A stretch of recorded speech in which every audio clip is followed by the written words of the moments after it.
بسم اللہ الرحمن الرحیم نحمدہ ونصلی علی رسولہ الکریم اما بعد۔ محترم بزرگوں اور دوستو، گزشتہ 2 مجلسوں میں بسم اللہ الرحمن الرحیم کے سلسلے میں کچھ فضائل آپ کی خدمت میں پیش کیے گئے، اور آج کی مجلس سے انشاءاللہ ہم سورہ فاتحہ کو شروع کرنے جا رہے ہیں۔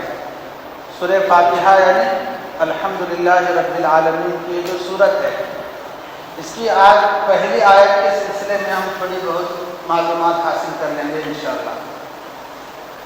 سب سے پہلے اس آیت کا ترجمہ دیکھ لیں۔ الحمدللہ رب العالمین، اس آیت کا معنی آتا ہے ہر قسم کی تمام تعریفیں، چھوٹی بڑی جیسی بھی تعریفیں ہیں، تمام تعریفیں اللہ ہی کے لیے ثابت ہیں۔ الحمدللہ کا معنی ہے کہ ہر قسم کی تمام تعریفیں اللہ کے لیے ثابت ہیں۔ رب العالمین، اللہ کون ہے؟ اللہ رب ہے۔ رب کہتے ہیں پالنے والا، تربیت کرنے والا۔ رب ہے عالمین، تمام جہانوں کا، تمام جہانوں کا۔ یہاں پر عالمین کا لفظ آیا ہے۔ جتنے بھی کائنات میں عالم ہیں، ان تمام عالموں کا رب صرف اللہ ہے۔ چاہے وہ انسانوں کا عالم ہو، جناتوں کا عالم ہو، چرند پرند کا عالم ہو، ہوائی مخلوقات کا عالم ہو، فضائی مخلوقات کا عالم ہو، سمندری مخلوقات کا عالم ہو۔ روایتوں میں آتا ہے کہ 80,000 تقریباً عالم ہیں، موجود ہیں، کئی ہزار عالم موجود ہیں۔ گنتی کے بغیر کہیں تو کئی ہزار عالم موجود ہیں۔ جس طرح مشرق سے مغرب تک یہ جو ایک عالم ہے نا، ایسے کئی ہزار عالم موجود ہیں۔ ان تمام عالموں کا رب کون ہے؟ اللہ ہے۔ یہ آیت اپنے اندر بہت گہرائی رکھتی ہے۔ الحمدللہ یعنی تمام تعریفیں اللہ کے لیے ہیں کا مطلب یہ ہے کہ دنیا میں جب بھی جہاں بھی جس چیز کی بھی تعریف کی جائے، در حقیقت اس تعریف میں اللہ کی تعریف شامل رہتی ہے۔ کیوں؟ اس لیے کہ دنیا میں جب بھی جس بھی چیز کی تعریف ہم لوگ کریں تو در حقیقت وہ بنانے والے کی تعریف ہے۔ کس کی تعریف ہے؟ بنانے۔ ایک گھر ہمیں پسند آیا، ہم گھر کی تعریف کر رہے ہیں، تو اصل میں تعریف کس کی ہے؟ گھر کو بنانے والے کی تعریف ہے۔ تو اسی طرح کائنات کی ہر چیز کو بنانے والا کون ہے؟ کائنات کی ہر چیز کا رب کون ہے؟ اللہ ہے۔ تو کائنات میں جب بھی کسی بھی چیز کی تعریف ہوگی، اس تعریف میں اللہ کی تعریف کیا ہوگی؟ شامل ہوگی۔ یعنی اس تعریف کا سب سے پہلا حقدار کون ہوگا؟ اللہ ہوگا۔ سب سے پہلا حقدار اللہ ہوگا۔ کیونکہ اگر کوئی کسی پھول کی خوشبو ہمیں پسند آ رہی ہے اور اس کی ہم تعریف کر رہے ہیں، تو سب سے پہلے تعریف اس خوشبو کو پیدا کرنے والے کی ہوگی۔ کوئی پھول ہمیں خوبصورت لگ رہا ہے اور اس کی ہم تعریف کر رہے ہیں، تو اس میں اس پھول کو بنانے والے کی تعریف ہوگی۔ تو بہرحال دنیا میں جب بھی جہاں بھی تعریف ہوگی، وہ تعریف سب سے پہلے کس کے لیے ہوگی؟ اللہ کے لیے ہوگی۔ اور دوسری چیز اس آیت میں یہ ہے کہ اللہ کا ہر عمل قابل تعریف ہے۔ اللہ کا ہر عمل کیا ہے؟ قابل تعریف ہے۔ کائنات میں اللہ جو بھی کرتا ہے، کسی نہ کسی مصلحت کے تحت کرتا ہے، کسی نہ کسی مصلحت کے تحت۔ اس کے پیچھے کوئی نہ کوئی مصلحت چھپی ہوئی ہے۔ کائنات میں اگر کوئی ایک چھوٹا سا چھوٹا کیڑا بھی رینگ رہا ہے، چل رہا ہے، پھر رہا ہے، تو اس کے پیچھے بھی قدرت کی کچھ نہ کچھ مصلحت چھپی رہتی ہے۔ اس دنیا میں جو کچھ بھی ہوتا ہے، ہر چیز کے پیچھے ایک کارن ہوتا ہے، اور اللہ جو بھی کرتا ہے سب اچھے کے لیے کرتا ہے۔ ہمارا عام لفظ ہے نا، اللہ جو بھی کرتا ہے سب اچھے کے لیے کرتا ہے۔ ہم بولتے ہیں نا جو بھی ہوا اچھے کے لیے ہو، جو بولتے ہیں نا یہ۔ تو اس میں الحمدللہ میں ایک چیز ایڈ ہے، شامل ہے کہ اللہ کا ہر عمل قابل تعریف ہے۔ اگرچہ کہ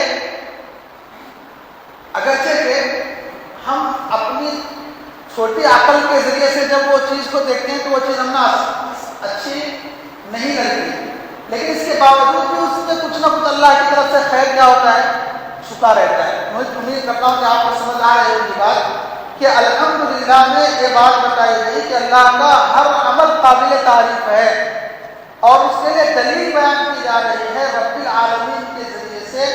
کیوں؟ اس لیے کہ ہم کو جو نظر آ رہا ہے ہماری چھوٹی عقل کے حساب سے اگرچہ وہ ہمیں صحیح نہ لگ رہا ہو، لیکن وہ اللہ جو ساری کائنات کا رب ہے، جس کے سامنے پوری کائنات پڑی ہوئی ہے، جو پوری کائنات کا بادشاہ ہے، وہ جانتا ہے کہ اچھا کیا ہے اور برا کیا ہے۔ ہم نہیں جانتے۔ مثال کے طور پر کوئی چھوٹا سا بچہ ہے، اس کو کوئی زخم ہوا اور ڈاکٹر وہاں آپریشن کر رہا ہے، اس جگہ کو صفائی کر رہا ہے، چیر رہا ہے، کوئی پھوڑا پھنسی نکل آئی اور ڈاکٹر کیا کر رہا ہے، اس کو آپریشن کے ذریعے سے نکالنا چاہ رہا ہے، بچہ چیخ رہا ہے، چلا رہا ہے، دیکھنے والے کو ایسا لگ رہا ہے، خود بچے کو بھی ایسا لگ رہا ہے کہ مجھ پر کیا ہو رہا ہے، ظلم ہو رہا ہے، لیکن اس کے باوجود عقل مند جو بھی آدمی رہے گا وہ یہی کہے گا کہ فی الحال تو تکلیف ہے، لیکن اس کے پیچھے اسی بچے کے لیے کیا ہے، خیر چھپا ہوا ہے، اسی بچے کے لیے خیر چھپا ہوا ہے۔ بعض مرتبہ اللہ تبارک و تعالیٰ جو ہے اس طرح غیبی جو چیزیں ہیں نا، غیبی چیزیں جو نظام عالم سے تعلق رکھتے ہیں، کسی بندے پر اللہ ظاہر بھی کر دیتے ہیں، کسی بندے پر اللہ ظاہر بھی کر دیتے ہیں۔ میں آپ کو یہ سمجھانا چاہ رہا ہوں کہ کائنات میں جو کچھ بھی ہوتا ہے، اللہ کا جو بھی کام ہے وہ کسی نہ کسی مصلحت کے تحت ہوتا ہے، وہ اگرچہ ہمیں سمجھ میں آئے یا نہ آئے۔ کائنات کی ہر چیز اللہ کے کسی نہ کسی حکم کے پیچھے کام میں لگی ہوئی ہے۔ ایک واقعہ لکھا ہوا ہے تفسیر کبیر امام راضی جو ایک واقعہ لکھتے ہیں، ایک بزرگ دریائے دجلہ کے کنارے پر بیٹھے ہوئے تھے اور ان کے دماغ میں خیال آیا کہ کائنات میں جو بھی چیزیں ہیں نا، ساری چیزیں کچھ نہ کچھ کام کر رہے ہیں، کچھ نہ کچھ مطلب اللہ کے کیا نہ کیا مصلحت میں ہے۔ تو ان کو ایک بچھو نظر آیا۔ کیا نظر آیا؟ بچھو نظر آیا۔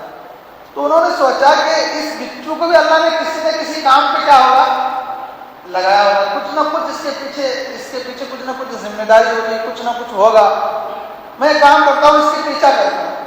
اب تمہیں سب ڈھونڈ لیتے کون کو بچھوا، وہ اس وقت جو ہے کچھ اللہ والوں پر کیا ہوتے ہیں، حالات ظاہر ہو جاتے ہیں، تو ان کے اوپر وہ ایک کیفیت آ گئی کہ اب اس کے پیچھے کیا کرنا، مجھے لگنا ہے دن بھر میں کیا کرتے دیکھنا ہے۔ تو بہرحال اس کے پیچھے گئے۔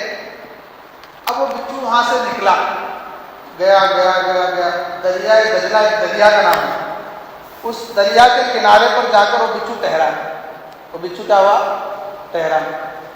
اب وہ بزرگ دیکھنے لگے کہ اب آگے کیا ہوتا ہے، تو دیکھتے ہیں کہ دریا میں سے ایک بہت بڑا کیا بولتے ہیں اس کو، کچھوا بولتے ہیں، کچھوا، ایک بہت بڑا کچھوا جو ہے دریا کے کنارے پر آ کے ٹھہر گیا۔ اب یہ بچو جو ہے نا اس کچھوے کے اوپر چڑھ کر بیٹھ گیا۔ اب اس کا جو اوپر کا جو ہے نا مضبوط رہتا ہے، تو اس کے اوپر کیا ہوا، چڑھ کر بیٹھ گیا۔ تو بزرگ کہنے لگے دیکھو اللہ نے اس کے لیے کشتی کا کیا کیا ہے، انتظام کیا ہے، اللہ نے اس کے لیے کشتی کا انتظام کیا۔ تو وہ فرماتے ہیں کہ میں بھی ایک چھوٹی سی کشتی لے کر میں بھی وہاں سے کیا ہو گیا، نکل گیا، کیونکہ اس کا پیچھا کرنا ہے۔ تو بہرحال وہ ادھر ادھر ہوتا لاسٹ دریا کے اس کنارے پر چلا گیا، دریا کے اس کنارے پر گیا اور بچو وہاں سے کود کر نیچے اتر گیا۔ تو میں بھی کیا ہو گیا، وہاں سے نیچے اترا اور میں حیران تھا کہ آخر یہ کہاں جا رہا ہے، آخر یہ کہاں جا رہا ہے، دور سے آ رہا ہے، کہاں جا رہا ہے پتہ نہیں، بس جا رہا ہے، تو میں بھی جا رہا ہوں۔ تو بہرحال وہ چلتا چلتا جو ہے ایک درخت کے پاس جاتا ہے اور اس درخت کے نیچے ایک آدمی سویا رہتا ہے۔ آدمی کیا رہتا ہے، سویا رہتا ہے۔ اب ایک بزرگ پریشان کہ شاید اللہ نے جو ہے اسے دسنے کے لیے کیا کیا ہے، بھیجا ہے، کچھ تو بھی کام ہوگا، اب کرے تو کیا کرے، سمجھ میں نہیں آ رہا ہے۔ تو بہرحال دیکھ رہے ہیں کچھ کیا ہوتا ہے آگے، کیا ہوتا ہے آگے۔ تو اچانک سے دیکھتے ہیں کہ جب قریب میں جا کر دیکھتے ہیں تو آدمی تو سویا ہوا ہے، آدمی کے قریب میں ایک سانپ جو ہے پھن کھاڑے نکالے ہوئے بیٹھا ہوا ہے، اور ابھی وہ آدمی کو ڈسنے ہی والا ہے، آدمی کو کیا کرنے والا ہے، ڈسنے ہی والا ہے۔ یہ بچو تیزی کے ساتھ گیا اور جا کر ایک زور سے سانپ کو ڈنگ مارتا ہے، جس سے وہ سانپ کیا ہوتا ہے وہاں سے بھاگ جاتا ہے، سانپ کیا ہوتا ہے وہاں سے بھاگ جاتا ہے۔ تو پھر وہ بزرگ کی سمجھ میں آتی ہے کہ اللہ کی کیسی قدرت ہے کہ اللہ نے ایک انسان کی حفاظت کے لیے ایک بچوں کو کہاں سے بھیج رہا ہے، کتنے دور سے آ رہا ہے سفر طے کر کے۔ اب کیا ہوتا ہے، وہ سانپ تو چلا گیا، اب بچو وہاں سامنے سے جا رہا ہے، اس کی آنکھ کھلتی ہے سونے والے کی، دیکھتا ہے کہ بچو ہے مجھے کاٹنے کے لیے آیا ہے، تو اب پتھر اٹھاتا ہے اسے مارنے کے لیے فوراً۔ تو اب وہ جو بزرگ رہتے ہیں آتے ہیں اور اس کا ہاتھ پکڑ کر کہتے ہیں کہ اللہ کے بندے، جسے تو اپنی موت سمجھ رہا ہے یہ تو تیری زندگی بن کر آیا ہے، جسے تو اپنی موت سمجھ رہا ہے یہ تو تیری زندگی بن کر آیا ہے۔ یعنی ایسا ہوتا ہے کہ اللہ بعض مرتبہ کائنات میں اپنے مخصوص بندوں پر کچھ چیزوں کا اظہار کر دیتے ہیں کہ کائنات میں کیا چل رہا ہے، کائنات میں کیا ہو رہا ہے، کیوں ہو رہا ہے۔ حقیقت والا علم اسے بولتے ہیں۔ ہر چیز کے پیچھے کچھ نہ کچھ مصلحت ہوتی ہے، کچھ نہ کچھ حقیقت ہوتی ہے۔ اللہ جو بھی کرتا ہے کسی نہ کسی مصلحت کے تحت کرتا ہے، اگرچہ کہ وہ ہماری عقل کے اعتبار سے، کیونکہ ہماری عقل کیا ہے، چھوٹی ہے نا، بہت چھوٹی ہے، ہم بہت چھوٹا سوچتے ہیں اور بہت کم سمجھتے ہیں، لیکن اللہ جو رب ہے ساری کائنات کا، وہ جانتا ہے کہ کس وقت میں کیا چیز صحیح ہے اور کیا چیز غلط ہے۔ اس لیے اس کا ہر کام کیا ہے، قابل تعریف ہے، رب العالمین ہے وہ، رب العالمین۔ اگر وقت ہے تو اور ایک واقعہ بولوں، ہے سنتے ہیں کیا بس کریں گے؟ ایک اور واقعہ ابھی جو کہا الحمدللہ 16 پارہ پڑھا گیا، اس میں ہی واقعہ موجود ہے۔ حضرت موسیٰ علیہ السلام جو ہے 16 پارے کے بالکل شروع صفحہ ہوئی ہے، حضرت موسیٰ علیہ السلام ایک مرتبہ بیان کر رہے تھے، جس طرح بیان چل رہا ہے نا، تو بیان کر رہے تھے۔ مجلس میں ایک آدمی اٹھا اور پوچھا کہ اس وقت کائنات میں سب سے زیادہ علم کس کے پاس ہے؟ اس وقت کائنات میں سب سے زیادہ علم کس کے پاس ہے؟ اب ظاہر سی بات ہے کہ وقت کے نبی ہیں موسیٰ علیہ السلام، اور نبی کے پاس کیا آتی ہے کہ وہی آتی ہے، مطلب ڈائریکٹ کس سے کنیکشن ہے؟ اللہ سے کنیکشن۔ تو وقت کے نبی سے بڑھ کر کسی اور کا علم ہو سکتے گا؟ تو پھر اسی لحاظ سے حضرت موسیٰ علیہ السلام بول دیتے ہیں کہ اس وقت سب سے زیادہ علم میرے پاس ہے۔ سمجھ میں آ رہے نا؟ ایک مجلس میں ایک آدمی پوچھا تو جواب میں کیا بولتے ہیں؟ اس وقت سب سے زیادہ علم میرے پاس ہے۔ تو اللہ کو یہ چیز پسند نہیں آتی کہ حضرت موسیٰ علیہ السلام جب بولتے ہیں نا میرے پاس ہے، یہ پسند نہیں آتا۔ حضرت موسیٰ کو یہ کہنا چاہیے تھا کہ اللہ ہی کو معلوم کس کے پاس سب سے زیادہ علم ہے، لیکن جب حضرت موسیٰ سے بولتے ہیں تو اللہ کہتے ہیں کہ نہیں موسیٰ تم غلط کہہ رہے ہو۔ اب جو ہے کچھ چیزوں کا اظہار کرنا چاہتے ہیں اللہ، اچھا تم سے بھی زیادہ علم رکھنے والے بندے میرے پاس ہیں، دنیا میں موجود ہیں، اچھا تو پھر ان کے پاس میں کیسے جاؤں؟ تو اللہ تبارک و تعالیٰ ڈائریکشن دیتے ہیں کہ فلاں فلاں جگہ پر جاؤ، وہاں پر وہ بندہ کیا ہوگا تم کو مل جائے گا۔ اب وہاں جانا کیسا ہے اس جگہ میں؟ تو اللہ جو ہے ایک رہبر متعین کرتے ہیں کہ ایک مچھلی لے لو، جس جگہ یہ مچھلی گم ہو جائے گی وہیں پر وہ بندہ تم کو مل جائے گا۔ دیکھو رہبر بھی کیسے کہ ایسی چیز کو متعین کیا جا رہا ہے، انسان کو نہیں، ایک مردہ مچھلی کو۔ تو بہرحال ان کے خادم رہتے ہیں یوشع بن نون، کیا نام ہے؟ یوشع بن نون۔ خادم کو لے کر حضرت موسیٰ علیہ السلام نکل پڑتے ہیں وہاں سے۔ اب وہاں جاتے جاتے جاتے جاتے ایک جگہ تھک کر ہے نا، تھوڑی دیر لیٹنا ہو کر لیٹتے ہیں،